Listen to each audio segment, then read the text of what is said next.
Pour être régulièrement informé de la publication de nouvelles vidéos, abonnez-vous à notre chaîne YouTube Postervision. On va essayer de parler au cours de ce topo du pied diabétique et de faire une approche pratique de la prise en charge du pied. Vous savez tous, en tant que praticiens et même en tant que patient, que la hantise de la prise en charge du pied diabétique, c'est la survenue de la gangrène. Et la gangrène est à juste titre donc considérée comme un échec thérapeutique de la prise en charge du patient diabétique en général et également du pied en particulier. En essayant donc de faire une bonne prise en charge du pied diabétique, c'est-à-dire notre objectif c'est d'éviter cette étape ultime et fatale qui est la gangrène. Comment prendre en charge notre patient diabétique, comment prendre en charge le pied? Il y a des étapes fondamentales qu'on doit respecter et qu'on doit connaître. C'est d'abord un bon dépistage du pied à risque. Et ensuite, en dépistant un pied à risque, on doit instaurer des mesures préventives donc, qui nous permettent éventuellement d'éviter la survenue de plaies et éventuellement de gangrène. Parfois, on n'y peut rien, c'est-à-dire malgré les mesures préventives et tout ce qu'on fait comme effort avec nos patients, on est confronté à la survenue de ces plaies. Il faut savoir les prendre en charge également. Au cours de ce topo, on va avoir une petite idée comment faire devant une plaie et une lésion du pied diabétique. On va essayer de revoir donc à travers cette diapositive les différents mécanismes qui concourent à la survenue de ce pied à risque et de cette plaie. Il faut savoir que tout commence bien sûr par un diabète qui est donc à l'origine de cette neuropathie. La neuropathie qui est donc à la base de la physiopathologie de la survenue du pied diabétique. Cette neuropathie, qu'est-ce qu'elle provoque? Elle est donc pourvoyeuse d'anesthésie thermoalgésique. Vous savez, le patient diabétique en développement une neuropathie va perdre ce pouvoir de sensibilité, de sentir donc les traumatismes et les objets. Il n'y a pas d'adaptation posturale du pied diabétique, plutôt qu'elle est difficile. Également, la neuropathie provoque une sécheresse cutanée et provoque éventuellement des déformations à la fin.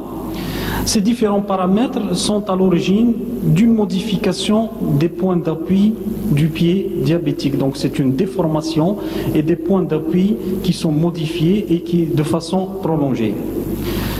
Également le diabète, et vous le savez également, est à l'origine de l'artériopathie, qui est également un acteur principal dans la prise en charge du patient diabétique. L'artériopathie est pourvoyeuse d'hypoxie.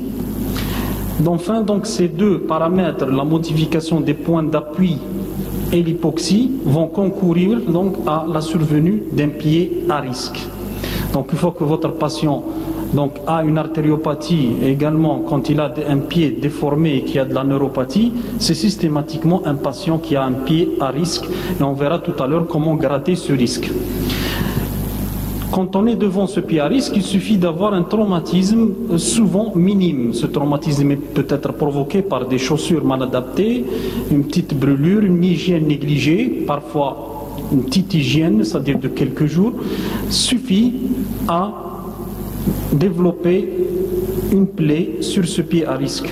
Cette plaie va s'infecter et à partir de là commence la cascade donc de la chronicité de la chose. Une plaie qui s'infecte, qui va toucher l'os, puis l'os va donc évoluer, ensuite gangrène, amputation, etc. Il faut savoir que le diabète aussi joue un rôle dans l'entretien de cette infection, bien sûr, diabète notamment déséquilibré. Donc ça c'était un petit résumé concernant la survenue et les mécanismes qui concourent à la survenue de ce pied diabétique. Maintenant, on va essayer de voir comment on va dépister un pied à risque. Et ça, c'est notre rôle comme praticien, qu'on soit médecin généraliste ou médecin spécialiste. Donc l'examen, parce qu'il est très simple, vous allez le voir. Donc c'est de la sémiologie. Pratiquement, on commence d'abord par interroger le patient sur son état, donc son diabète, son éducation, son équilibre, son alimentation et tout. On examine ses pieds. C'est un examen fait systématiquement par le patient de façon régulière à chaque consultation. Ça va permettre de grader le risque Ça va nous permettre également d'évaluer la connaissance du patient concernant son pied, est-ce qu'il est éduqué, est-ce qu'il est au courant du risque que court donc un diabétique concernant ses pieds. Également, ça nous permet de faire une réévaluation régulière de notre formation concernant le pied. Enfin, ça nous permet également d'une adaptation personnalisée à chaque patient concernant les mesures préventives, parce que chaque patient est un cas particulier et on essaye, en interrogeant et en examinant notre patient, de personnaliser cette prévention. Et enfin, pour dépister un pied à risque, parfois on est obligé de faire certains examens complémentaires qu'on va voir tout de suite. Donc l'examen du pied, j'ai dit tout à l'heure que concernant le mécanisme, tout commence par la neuropathie. En examinant un pied diabétique, comment savoir qu'il y a de la neuropathie? Vous avez d'abord les signes cliniques classiques, donc de paresthésie, de fourmillement et tout ça. Mais les examens, surtout, c'est de rechercher des déformations. Et un pied diabétique, il se déforme comme suit. Vous avez donc une modification des points d'appui avec une augmentation de l'appui dorsal au niveau des orteils, ainsi que la partie distale. Donc c'est à ce niveau-là que les points d'appui sont les plus exposés aux plaies, ainsi qu'une augmentation de la pression au niveau de la tête des métatarsiennes et une exagération de la voûte plantaire. Donc ça, c'est une déformation typique d'un pied neuropathique. C'est la déformation qu'on appelle donc des orteils donc en griffe. Ça, donc, c'est la déformation. Deuxième partie de l'examen clinique à la recherche de la neuropathie, vous savez, c'est le test au monofilament. C'est un examen simple, donc il suffit d'avoir ce petit dispositif en nylon. Il faut essayer de faire une petite pression de quelques secondes sur une des zones au niveau du pied, de la face plantaire, et tester la sensibilité du patient. S'il y a donc une baisse de cette sensibilité, ça veut dire que le patient est exposé à développer des plaies au niveau de ces zones. Ça, c'est la neuropathie. Deuxième complication qu'il faut rechercher en examinant le pied diabétique, on a vu également au cours de la physiopathologie, c'est l'artériopathie.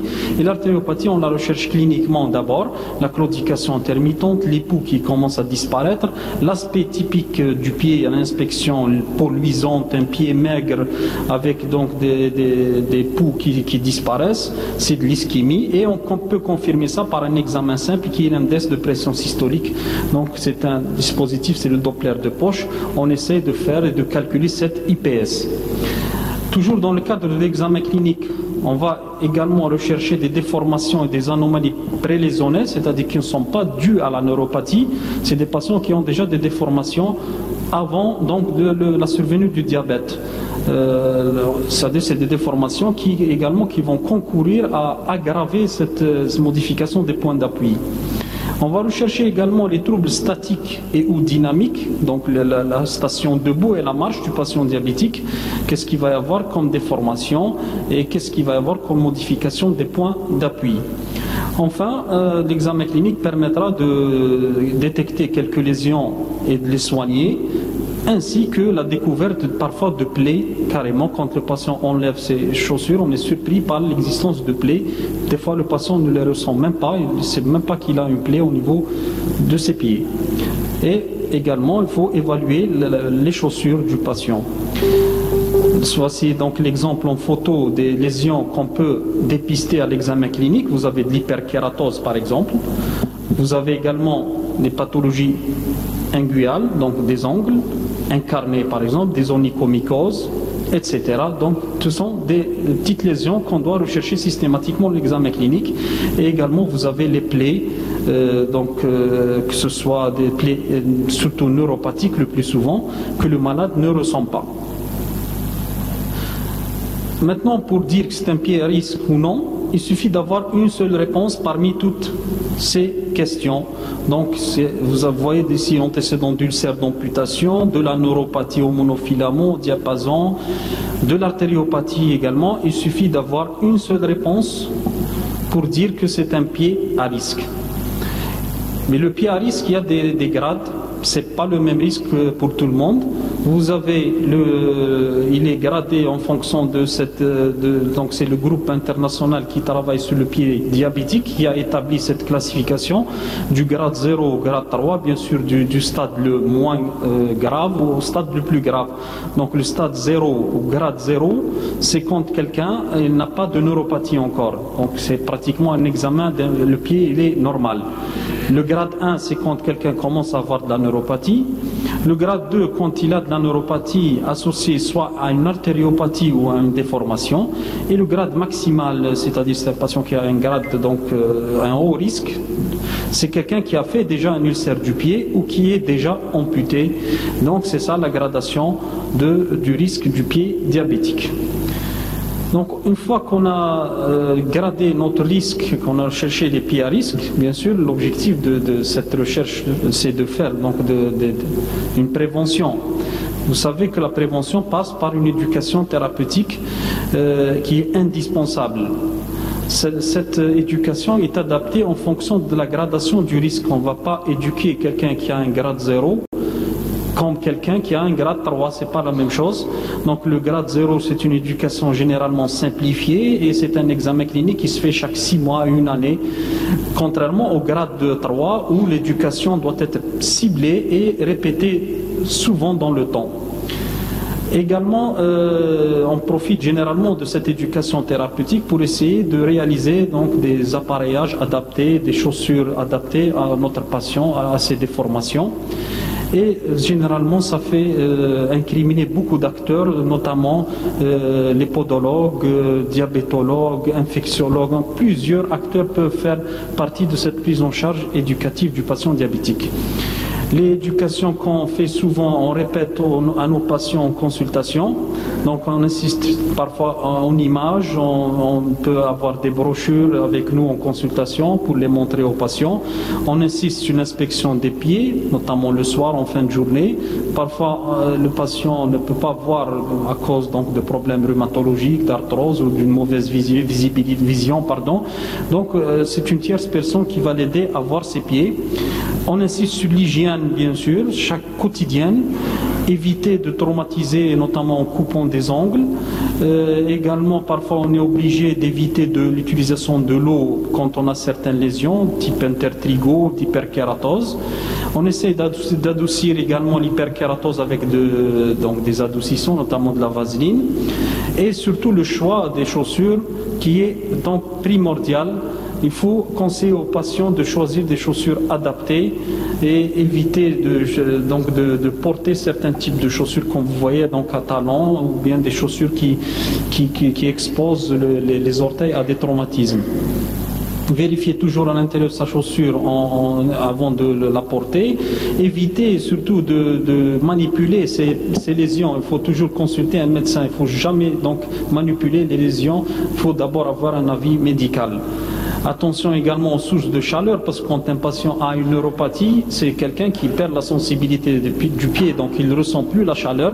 Donc attention, pour les diabétiques type 1, c'est la plage généralement, c'est la saison estivale maintenant. Donc quand vous partez à la mer, donc le sable est chaud, il faut donc faire très attention, il ne faut surtout pas marcher pieds nus. Et là, le conseil est de ne pas marcher pieds nus n'importe quel lieu. Donc il faut également éviter l'utilisation de colorants. Conseillez la marche à vos patients, ça va améliorer le pronostic artériel.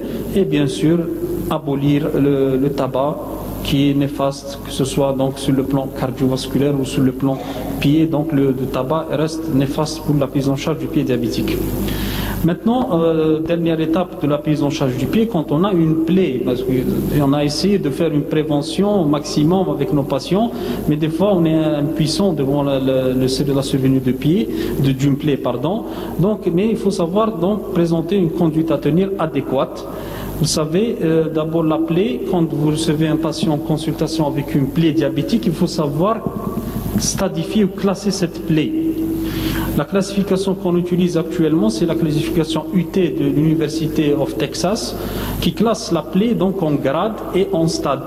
Du grade 0 au grade 3, c'est selon la profondeur de cette plaie, du stade A, B, C et D, selon l'existence d'une infection, d'une ischémie ou les deux en même temps. En image, donc, ça donne ça. Le stade 0, une plaie au stade 0, c'est une plaie superficielle. Généralement, c'est de l'hyperkératose au maximum. Le stade 1, c'est un ulcère superficiel qui ne touche pas les plans profonds. Le stade 2, ou le grade 2, pardon, c'est un ulcère plus profond qui peut atteindre les tendons et la capsule articulaire. Et enfin, le grade 3, qui est le grade donc, maximal, c'est quand il y a une atteinte profonde ostéo-articulaire, généralement associée à de la gangrène. Pour les stades, c'est l'infection, elle est clinique. Vous voyez, quand l'infection dans le pied diabétique, son diagnostic, il reste clinique. Vous avez la tuméfaction, l'écoulement, tout ce qui est signe infectieux, ainsi que l'ischémie, avec, on a vu ça tout à l'heure, donc disparition des poux, un pied maigre, avec donc une cyanose, etc. Donc le stade B, c'est l'infection, le C, c'est l'ischémie, le stade D, c'est les deux en même temps, c'est l'infection et l'ischémie. Une fois qu'on arrive à classer notre pied, il faut savoir que la plaie est une urgence, quel que soit son grade, quel que soit son stade, et c'est une urgence médicale qu'il faut savoir prendre en charge. Des fois, on se pose une question, quels sont les patients qu'on hospitalise et quels sont les patients qu'on peut traiter en ambulatoire. L'hospitalisation est obligatoire quand on a un grade 2 et plus, c'est-à-dire quand la plaie devient un peu plus profonde, vers les tissus profonds, il vaut mieux hospitaliser. Parfois, quel que soit le grade, on ne prend pas en compte le grade quand on a une mauvaise compliance du patient, quand l'infection est sévère, avec des signes généraux importants, quand l'évolution est rapide et défavorable de la plaie, malgré de bons soins, donc ça n'évolue pas bien, quand le diabète est déséquilibré, quand il y a de l'ischémie, également d'autres paramètres, quand on a besoin d'un antibiotique, quand il y a une infection, on fait un prélèvement, et on remarque que le germe est sensible à un antibiotique qu'on doit utiliser par voie intraveineuse, donc on est obligé d'hospitaliser le patient. Quand ça nécessite bien sûr un traitement chirurgical, et quand pour des raisons sociales quelconques, on est incapable de suivre un patient donc en ambulatoire. Là, on préfère donc hospitaliser tous ces patients. Maintenant, au milieu hospitalier, on examine généralement la plaie, on essaie de faire des radiographies, on fait des prélèvements quand il y a une infection, on fait également l'IPS à la recherche d'une artériopathie, et on évalue le risque, ce qu'on venait de voir tout à l'heure. Donc on va voir à peu près quel est le grade du risque de notre patient, c'est le 0, 1, 2 ou 3. Et parfois on fait des examens complémentaires au cas par cas, parfois des Doppler, des angio-IRM, ça dépend de notre statut du patient donc, et de la prise en charge. Les radiographies, on fait des radiographies simples parfois pour détecter des bulles aériques comme vous voyez là sur l'image. Là, quand vous avez une gangrène avec des images pareilles sur la radiographie, c'est une gangrène gazeuse. Et là, c'est des patients qui nécessitent une prise en charge urgente parce que le pronostic vital, il est en jeu. Également, on recherche une atteinte osseuse. Là, vous voyez donc l'atteinte osseuse qu'on peut compléter éventuellement par une IRM. Et enfin, on recherche également une calcification vasculaire. Et là, ces calcifications rentrent dans le cadre de la médiacalcose. Et la radiographie nous permet également de rechercher des déformations et des destructions osseuses. L'exemple, c'est le pied de Charcot. Le prélèvement, une fois au milieu hospitalier, comment on fait un prélèvement? Il faut d'abord faire une bonne détertion, donc on enlève tout ce qui est tissu mortifié, on essaie de bien nettoyer la plaie. Ensuite, on utilise notre écouvillon. Il faut faire un curetage à l'intérieur de la plaie, de préférence en profondeur, et éviter surtout cet écouvillonnage superficiel qui ne sert à rien, qui ne va ramener que les germes superficiels. Et quand vous avez une collection, vous pouvez l'aspirer donc avec une aiguille pour faire un prélèvement bactériologique. La prise en charge elle-même donc repose sur certains paramètres. En premier lieu, c'est la décharge. Ça veut dire quoi une décharge? Une décharge, c'est le fait d'empêcher le patient de s'appuyer sur son pied au cours de sa prise en charge jusqu'à cicatrisation de la plaie. Cette décharge va permettre d'améliorer et diminuer les cellules inflammatoires, augmenter le tissu de granulation qui est à la source de la cicatrisation et surtout lutter contre l'œdème. Maintenant, comment on fait cette décharge? On a plusieurs moyens. Vous avez du repos au lit en utilisant un fauteuil roulant pour se déplacer ou voir des béquilles. Parfois, on a des chaussures de décharge. L'exemple donc de cette chaussure qu'on appelle chaussure Barouk. Donc, ça dépend du siège où se situe notre plaie. Donc, il y a plusieurs types de chaussures de ce genre. Qui sont l'exemple donc de cette chaussure qu'on appelle chaussure baroque. Donc ça dépend du siège où se situe notre plaie. Donc il y a plusieurs types de chaussures de ce genre.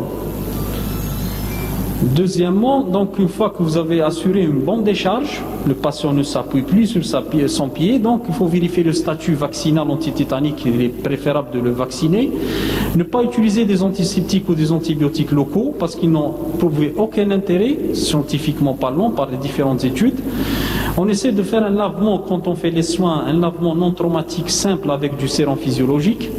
À la fin, on essaie de faire une désinfection de la plaie avec de l'alcool, avec de solution iodée, mais diluée, pas pure. Donc on dilue ça avec un tiers de désinfection iodée avec les 2 tiers de sérum physiologique. Et en fin de soins, donc une fois qu'on a fait notre soin et notre désinfection, on met en place un pansement qui doit être changé de préférence quotidiennement. Et c'est un pansement qui surtout n'est pas occlusif et n'est pas adhésif à la plaie, donc il faut qu'il soit un pansement assez large. Et surtout, il faut insister surtout sur la décharge. Maintenant, pour l'antibiothérapie, faut-il lui ou mettre une antibiothérapie quand vous avez une plaie? Il faut la mettre quand vous avez une infection seulement. Donc une antibiothérapie, c'est quand on a une infection. Et bien sûr, avant d'entamer une antibiothérapie, il vaut mieux donc de préférence de faire d'abord des prélèvements.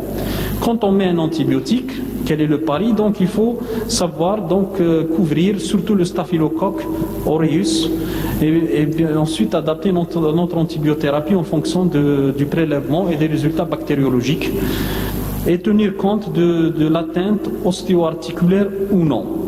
Vous savez, une mauvaise utilisation d'un antibiotique chez le diabétique est source de la survenue de plaies chroniques et d'hospitalisation fréquentes. Sur le plan métabolique, faut-il oui ou non mettre une insulinothérapie? Donc l'insuline renforce la défense contre l'infection, donc c'est un facteur de croissance, il assure un bon contrôle glycémique, un bon équilibre, activité fibroblastique, etc. Donc il a plusieurs avantages dans la prise en charge du pied diabétique et donc la réponse est oui, il faut utiliser de l'insuline de préférence quand vous prenez en charge une plaie diabétique. Il y a certains facteurs qui déterminent le pronostic de cette plaie d'emblée quand cette infection est grave. Et là, vous voyez la gangrène, ici gazeuse. C'est un pied donc de mauvais pronostic qui nécessite une amputation généralement inévitable. Également, l'existence d'une artériopathie est un facteur de mauvais pronostic parce que ça empêche la cicatrisation, ça empêche la diffusion des antibiotiques. Et les 3 causes essentielles le passage à la chronicité d'une plaie, ce sont surtout, je le répète, l'absence de décharge. Quand le patient marche sur son pied avec des plaies, ça va passer vers la chronicité, il ne va jamais cicatriser. L'ostéite également, une atteinte osseuse, et quand il y a de l'ischémie. Enfin, donc les indications opératoires, et par là, donc on veut dire l'amputation. Elle a certaines règles, quand c'est le stade ultime, bien sûr, de la prise en charge, c'est de ne pas faire une amputation en urgence sans un bilan minimum qui est un bilan infectieux, osseux et vasculaire.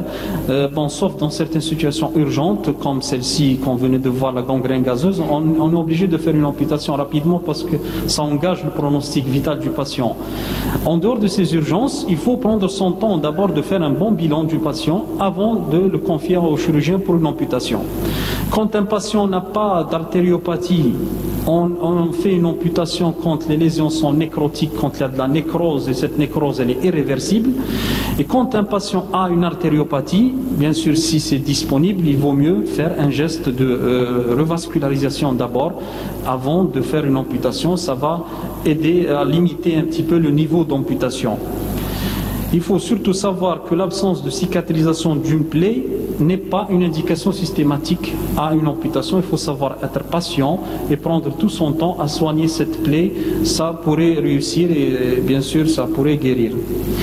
Donc en conclusion, c'est un petit peu, je vais essayer de répéter ce qu'on venait de voir en quelques mots-clés. Donc, deux principaux volets dans la prise en charge du patient du pied diabétique par le médecin généraliste se résument en 2 points essentiels. D'abord, savoir dépister un pied à risque par un interrogatoire et un examen clinique.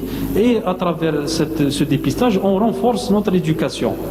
Deuxièmement, il faut savoir prendre en charge une plaie diabétique. Il faut savoir que cette prise en charge est multidisciplinaire.